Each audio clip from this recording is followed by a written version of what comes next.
या आवाजाने भिन्न सर्व माता भगिनी बांधव सर्वांना नम्रपणे सूचित करण्यात येते की आज रविवार आहे. आज रविवारी आपल्या नामदार यामध्ये नियमित सूर्यवंदना होत असते.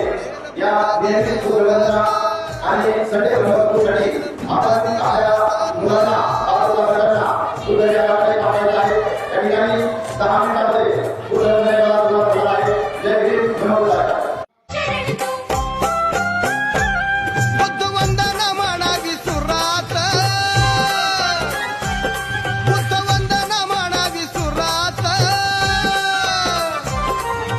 मिळेल बुद्ध विहारात